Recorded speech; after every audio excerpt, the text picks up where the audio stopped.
Hey guys, and welcome to Let's Play... Drumroll? Hey, wait a minute. That's not what I want to play. Let's try that again. That's the wrong one. Okay, let's try that again. Welcome to Let's Play... Legend of Dragoon, of course. Now, there's a bit of a problem with Legend of Dragoon. Now, if you want to do what I'm doing, you're probably either you already know about it and you have tried and failed, or you've tried and succeeded, or you just gave up. First time, I gave up. Second time, I plugged away at it until I got this to work. This is episode 0, not episode 1, so if you're looking for gameplay, won't be here. Stop that. This is going to be more of a tutorial on how to make Legend of Dragoon work with the PSX emulator. Not EPSXE. That one it works fine with. There are no problems with that one. However, I happen to prefer this emulator to the other emulator, and I'm sure there are a few other people out there who are interested in that as well. Not to mention, I think that's one of the few things people haven't done when it comes to, making a Legend of Dragoon Let's Play. I don't think anyone's made a Let's Play to guide you through all of the things you need to do in order to make this emulator play the damn game. So what I'm going to do is, this is going to be like a little tutorial. I'm just going to show you how to make it work.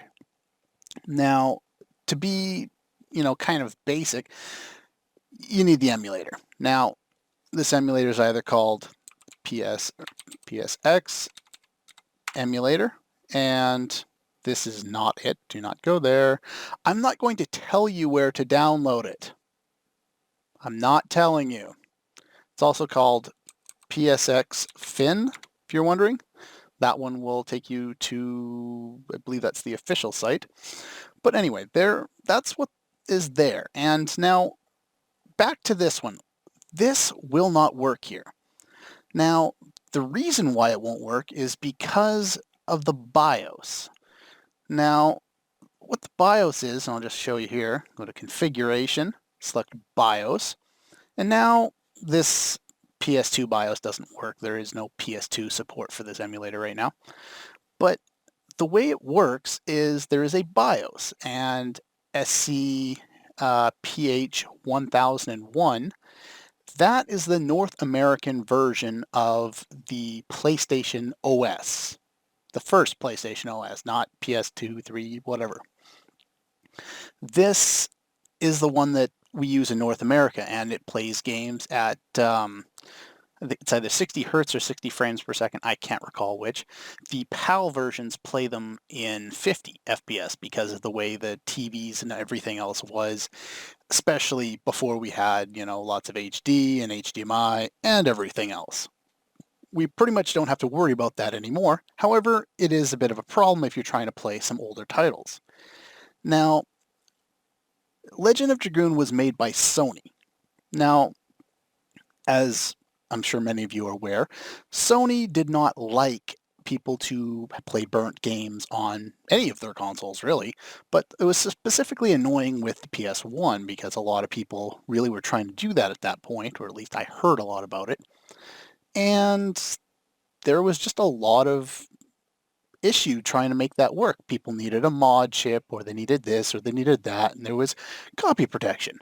That's what Legend of Dragoon had.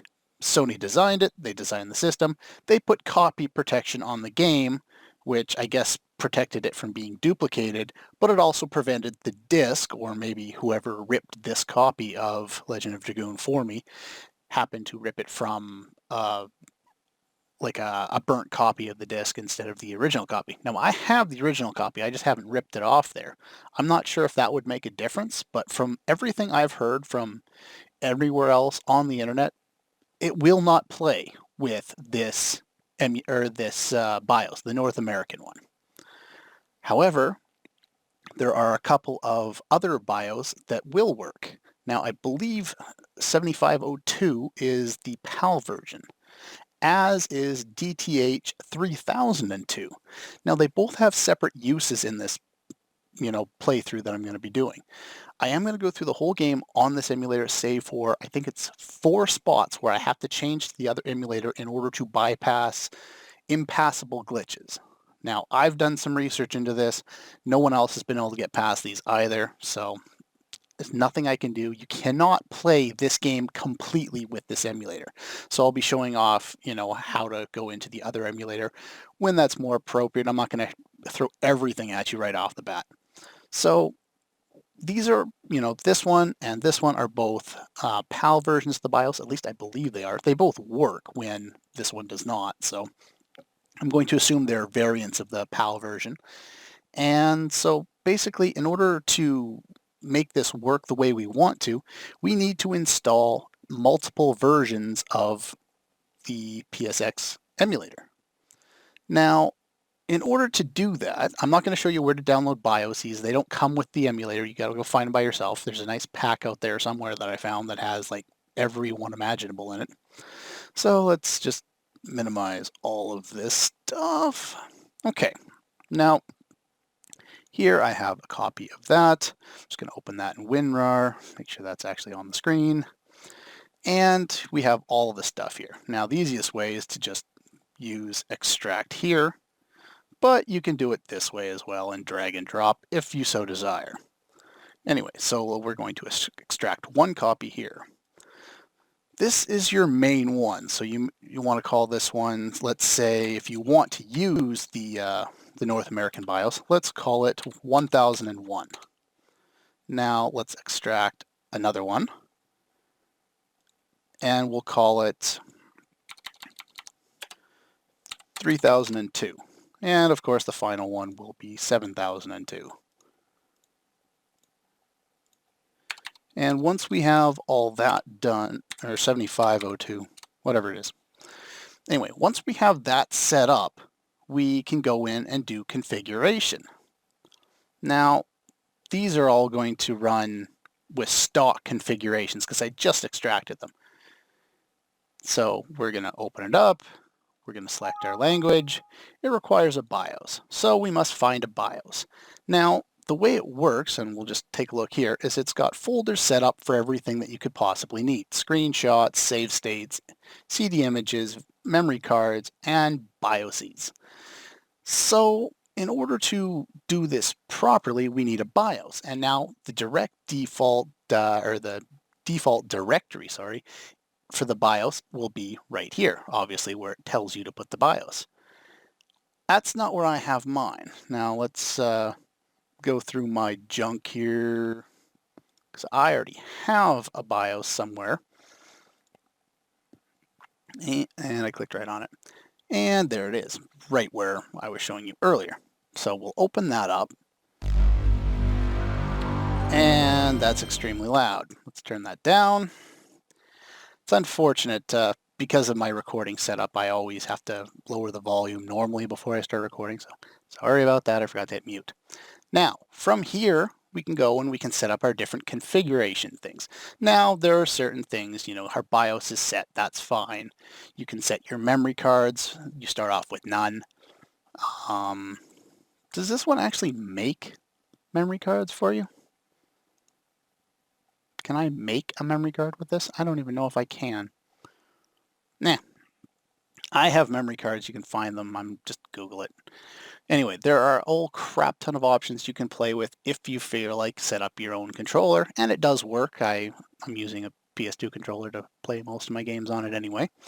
Now, the important one to deal with here is paths. Now, what you want to do is set one of these 3 folders as your default one.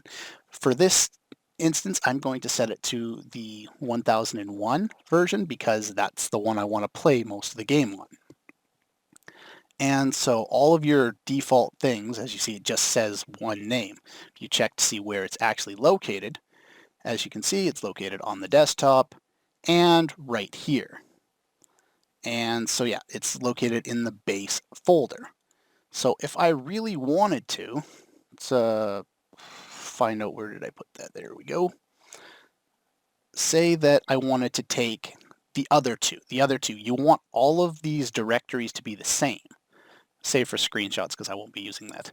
But yeah, so what we need to do is we need to find out where I've put all of my other ones. Now, so I'm on save states, so I want to move my save states to this folder. Now you want to do this for all 3 folders, and do that for cards, do that for CD images, and that will allow us to have access to the same point. What am I trying to say here? Basically, this will allow us, if we want to load a save state or load from a memory card, it will all directly go to the same folder. This is especially critical when it comes to save states, because it allows us to do something that well, let's show you here. We can't actually get into this game on the BIOS that I want to use it on. It's running at the proper speed that I'm used to, and it's simply easier to do it that way. However, this one will load. Now, let's see here. Let's just select new game. We're not actually going to play anything. So, we're on a picture of the town. I press save state. Now, if it'll get off the image of the town so I can show a difference. There we go. Come on, do something. There we go. So there's some of that stuff on the screen now. So now we're going to go over here and we're going to load that save state. As you can see, we're now able to play on the emulator that I would prefer to play on. So what this allows us to do, since they're both in this selecting thing, you know, they're both selecting, again, that's too loud. Again, they're, what we're trying to do with this is we're trying to get all of the different variants of the emulator, which we'll all use throughout the game, when we're trying to make it so that they all go to the same folder for save states, so that it'll make it a lot easier so we don't have to restart emulators partway through when we're trying to change between different ones to get past certain points. Now, I know a lot of people are not interested in this at all. However, I've actually compiled a list of points where you need to either change BIOSes, avoid certain things in boss fights in order to cause the game to not freeze up. This game had problems freezing on the original console, so it's not just emulators, but it's always had its problems. It's just unfortunate considering how great of a game it actually is. So yeah, that's pretty much all I wanted to talk about in this little tutorial. Hopefully I made sense. You know, if not, well, you can ask me questions in the comments. I'll be going through them as usual. So yeah, that's pretty much all for that. Next time we'll actually start to play the game, and yeah, I'll see you guys next time.